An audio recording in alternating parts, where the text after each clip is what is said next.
Kumusta kayo mga kanobi? Ngayong araw na ito ay titignan natin kung magkano ba yung mabibili na 1,000 natin. Dahil sa mga panahong ito ay wala nang mura.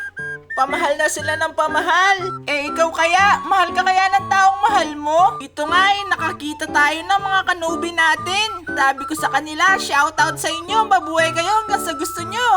Ito nga ay papunta na tayo kung saan tayo mamimili ng mga kailangan natin. Mimili tayo kung saan mas makakamura tayo. O ba? Pag ba makakamura ka dun ka na rin ba bibili? O dun ka pa rin sa pamahal ng pamahal? Kahit hindi ka naman mahal, okay lang yan, manhid ka naman. Dito nga hindi na kami nagpaligoy-ligoy pa.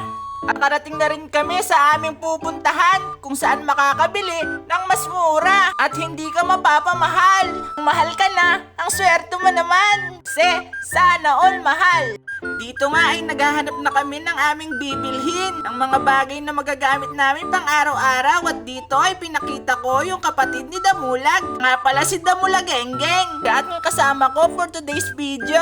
Dito nga ay sabi ko sa kanya, videohan mo ako. Tamo kung ano yung mga bibilhin ko na kailangan natin sa pang araw-araw. Dito nga ang una namin binili ay tawag nilang maiwagang shampoo. Gamit na mga kalbo upang magkabuhok din sila sa kanilang panaginip. Panay kumuha ko, tinatawag nilang toothpaste na ginagamit natin pang araw-araw para naman yung mga nagiging katabi natin ay hindi sila mamatay. Ito nga ay kunwari ay may kinukwento ako kahit wala naman.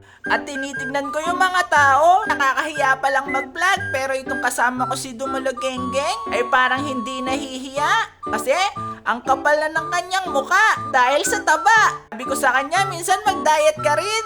Kumain ka naman ng mga dilata. Tapos pati yung lata kainin mo na rin.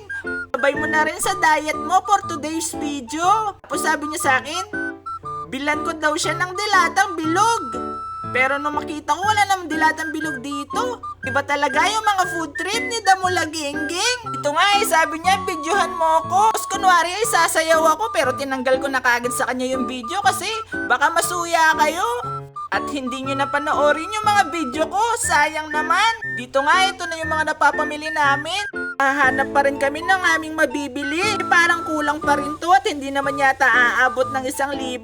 Fairness, medyo marami na yung aming nabili. At hindi pa naman namin binabayaran. Dito nga kumuha na ako ng kape. Ang palakas ng nervyos para hindi ako antukin. Sa mga araw-araw kong gawain, tignan ko na lang kung antukin ba ako dito. Dito nga maghahanap kami ng gatas.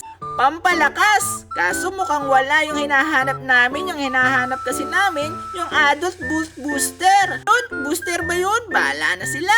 Dito hinahanap pa rin namin kaso wala na kaya iniwan na lang namin yan. At kumuha na lang kami ng mga sabon. Ito na lang yung gagawin naming booster upang luminis ang aming mga damit. At kumuha na rin ako ng 2 sunrocks na di kulay para pwede sa puti, pwede rin sa di kulor. Ito ay kumuha tayo ng winrocks. Itong winrocks na to ay panglinis ng banyo. At wala naman talaga kaming banyo. Okay lang yun kasi makikisiyar naman ako sa bahay nyo. Tapos makikigamit ako ng wifi nyo. Hindi nagpapaalam. Tapos iinitin ko yung kanin nyo kahit wala namang nakasaing. Tapos gagamitin ko yung Shopee nyo. Mag-order ako ng mga gamit na hindi nyo naman kailangan. Kaya ngayon papagamitin nyo pa ba ako ng CR nyo?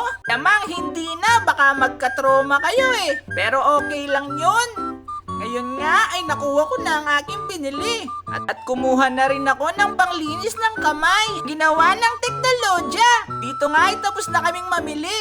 At dinala ni Damulag Genggeng sa counter ang aming mga napamili. Nga, ititignan natin kung aabot pa o susobra ba sa 1,000 ang aming napamili. Ikaw na ang bahala dyan, Damulag Genggeng. Ito nga ay nagbigay ng tips si Damulag Genggeng. Napakabait mo namang bata, Damulag Genggeng. Sabi niya dun sa cashier, una muna kami, bigyan kitang 20. Ba ang karisma mo, Damulag Genggeng? Kahit ikaw naman yung kasunod, nakuha mo pa rin magbigay ng lagay. Sanay ka talaga sa pangungutong sa buhay. Ugali mo nga si kuya mong Damulag.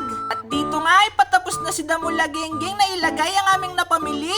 At pinapunch na ni kuya. Palagay nyo, aabot kaya ito ng 1,000 o magkukulang? O di naman kaya sobra? Yun na nga, sumobra nga siya. Kasi yung naging bill namin ay umabot ng 1,300. Ito nga ay di masaya si Damula Gengge. Sabi ko sa kanya kung umabot ng 1K lang yung mapapamili namin ay lilibre ko siya ng hopya. Kaso hindi siya umabot ng 1K, sumobra pa nga. Ito nga sabi ko kay Damula Gengge nga ay umuwi na tayo. Hindi na kita may lilibre. Ito nga ay napapansin ko kay Damula Gengge na sobrang niyang lungkot. Kasi hindi siya nakakain ng paborito niyang hopya. Okay lang yan, Damula Gengge. Sa buhay, hindi lahat ng bagay ay makukuha natin. Kailangan din natin maghintay. O Damula Gengge, maghintay ka rin. Darating din yung panahon, makukuha mo rin ang lahat ng gusto mo. Ay ikaw na nanonood, ang gusto mo sa buhay na gusto mong makuha. O simple lang, ang maging masaya araw-araw. At walang problemang iniisip. Ikaw ka, Nobi. Problema ka, daanan mo lang. Huwag mong tambayan. O din, baka ikaw yung mapagkamalan. Kanobi, hanggang dito na lang.